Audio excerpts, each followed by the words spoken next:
Isabela Rovo, de Brasília. Vitor Batista, de Belo Horizonte, mas a gente se conheceu mesmo foi em Pirenópolis, interior de Goiás. Eu e Vitor nos conhecemos num show dele, em Pirenópolis, no cinema, e já teve uma identificação imediata. Já fui no final do show conversar com ele, saber de onde que vinha esse violeiro, e logo a gente já combinou aí um primeiro ensaio, que foi se desdobrando e funcionando até virar o grupo Camerata Caipira. Camerata Caipira é um grupo de músicos que se reuniu para mostrar a diversidade do Brasil. Entre eles, que a gente está falando, é a parte erudita, é o Camerata, e a parte caipira, que somos nós dois que temos base da cultura popular. E a gente mostra os ritmos do Brasil, do sertão brasileiro. Mas com toque especial que são os instrumentos de cordas. Normalmente as manifestações brasileiras têm esse foco muito forte nos tambores, né, na percussão, e a gente vem transportar aí essa linguagem forte dos tambores para as cordas. Eu venho de uma família de festeiros, né, de cantoria. Então eu aprendi muito com minha mãe a cantar, né? E meus irmãos que tocam violão.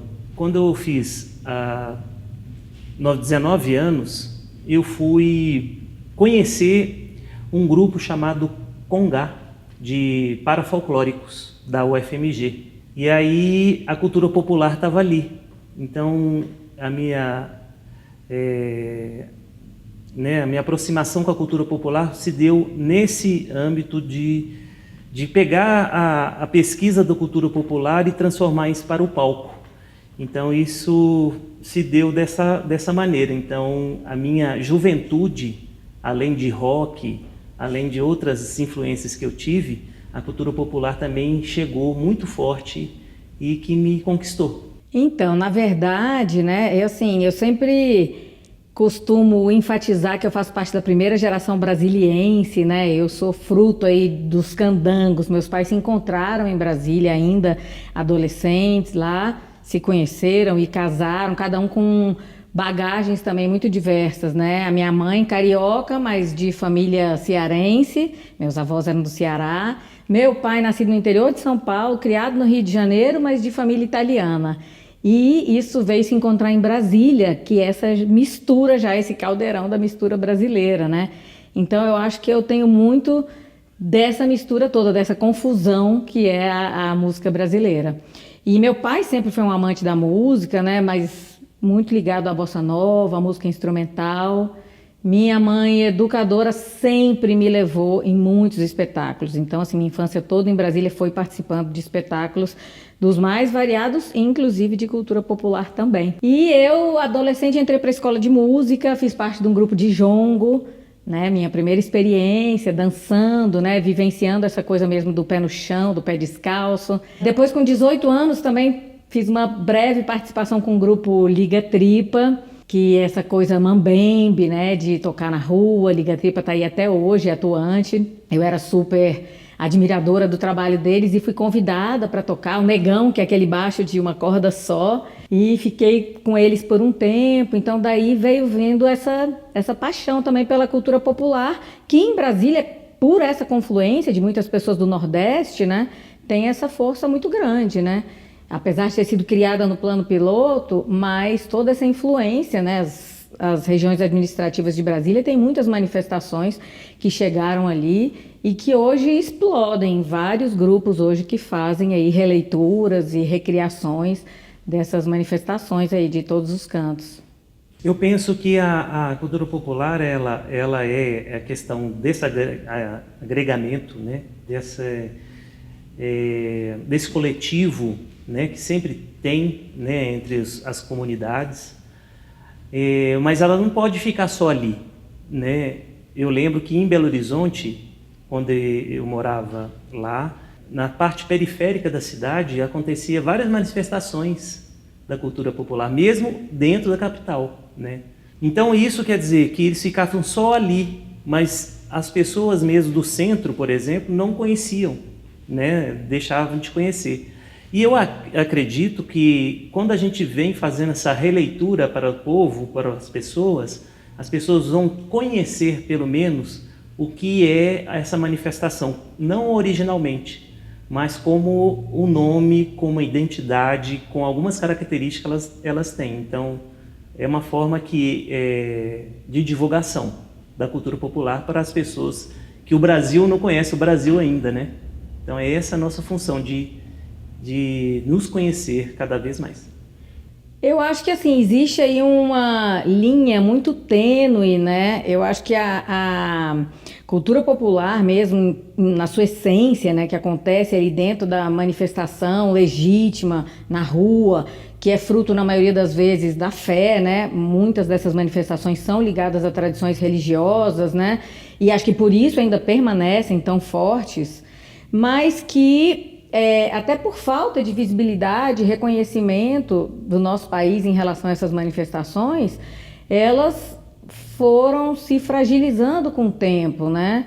E eu enxergo assim que esse movimento de descoberta dessas manifestações mais profundas e de recriações, a gente tem vários exemplos, né, que, enfim, tão conhecidos hoje, que tocam na rádio, que vieram aí beber na fonte, trazer isso e fazer novas criações. A gente tem o Instituto Brincante em São Paulo, com o Antônio Nóbrega, que trouxe isso para dentro da academia, formação de uma moçada jovem que hoje domina vários ritmos brasileiros. E você levar um grupo de raiz para cima do palco é uma coisa muito delicada, porque você corre o risco dessa espetacularização, né, de um grupo que não é acostumado a isso e que perde a sua essência quando está ali se apresentando no palco. Ao mesmo tempo, graças também a pessoas que começaram a estudar e a trazer para dentro desse ambiente do palco, ou gravando CDs, que hoje a gente consegue ter um acesso maior, inclusive desses trabalhos sendo mostrados fora do Brasil também, né? Então eu enxergo de forma positiva, assim, eu acho que existe uma geração jovem muito interessada, inclusive indo visitar comunidades tradicionais para conhecer de fato como essas manifestações acontecem na sua origem, porque se interessaram através da academia, de algum espaço urbano que estava ali oferecendo isso como uma nova forma de contato com a arte, e que eu acho que até alguns anos atrás era bastante distante dos centros urbanos.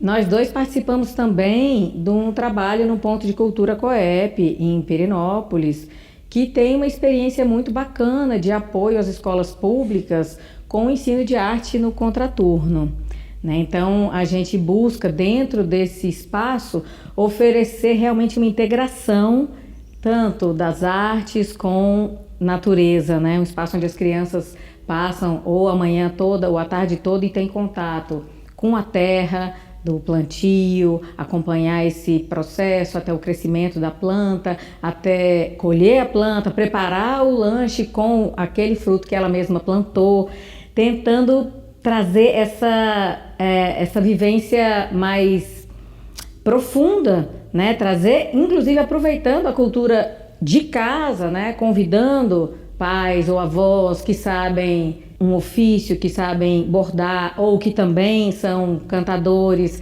para contribuir dentro desse processo. Na verdade, eu acho que a escola precisa conseguir absorver, né, a sua cultura local, porque a gente tem cultura em qualquer lugar, produz cultura, ela é viva, dinâmica, mas a escola conseguir de fato trazer isso para dentro da realidade, não como uma aula de educação artística separada dentro da caixinha, onde é aquele momento que a criança vai colorir alguma coisa, reproduzir alguma coisa pronta, mas que essa arte ela consiga permear todas as matérias, né?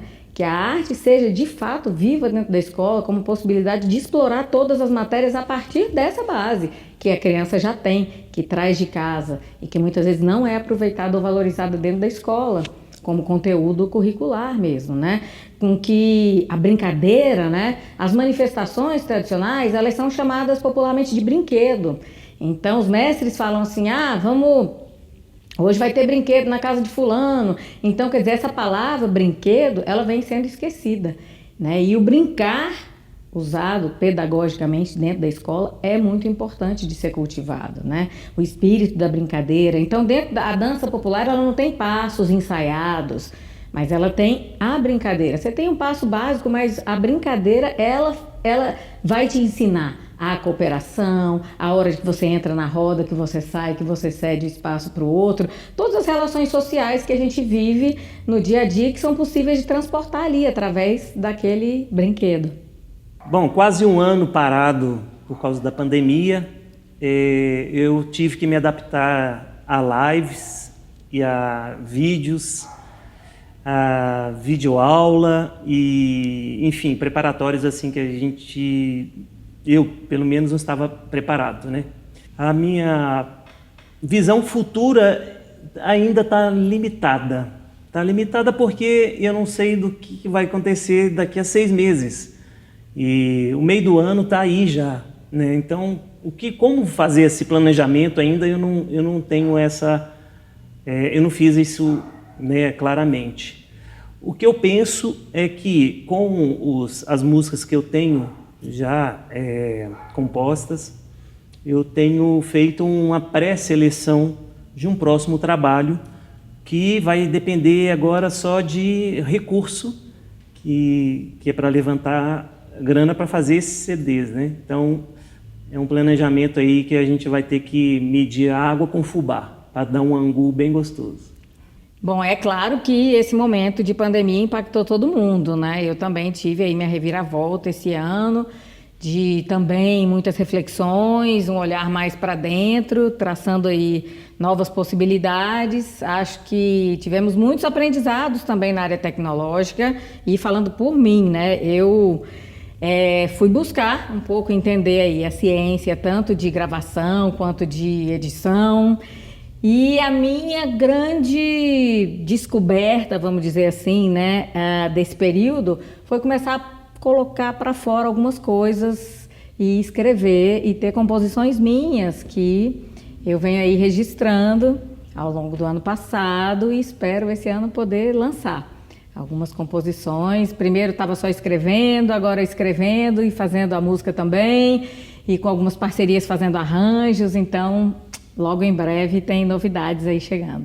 Eu gostaria que mudasse o modo de comportamento das pessoas.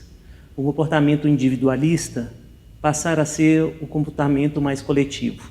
Pensar nas pessoas, trabalhar com pessoas, fazer com que as pessoas cresçam juntas. Eu acho que o grande ensinamento desse período da nossa vida chama-se trabalhar coletivo. Meu sonho é que o interior do Brasil seja mais ocupado, né? O nosso país é muito grande e ainda concentra um número muito grande de pessoas nas cidades.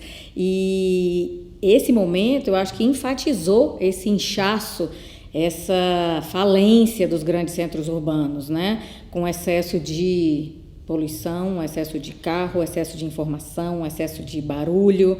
E para o desenvolvimento das nossas pequenas cidades, é importante que a gente tenha pessoas bacanas indo por todas as regiões do país, né? E eu acho que essa ocupação das cidades menores faz com que a gente consiga também entender como que as comunidades funcionam melhor em relação à coletividade, em relação à empatia, a você enxergar o outro, se colocar no lugar do outro, e a gente dá esse passo para trás, né? Acho que a gente vinha num caminhar muito acelerado e a gente teve agora esse baque que faz a gente reconsiderar aí a gente mais enquanto ser humano ligado à terra, as nossas necessidades básicas, essenciais, menos é mais, vida simples, pensamento elevado.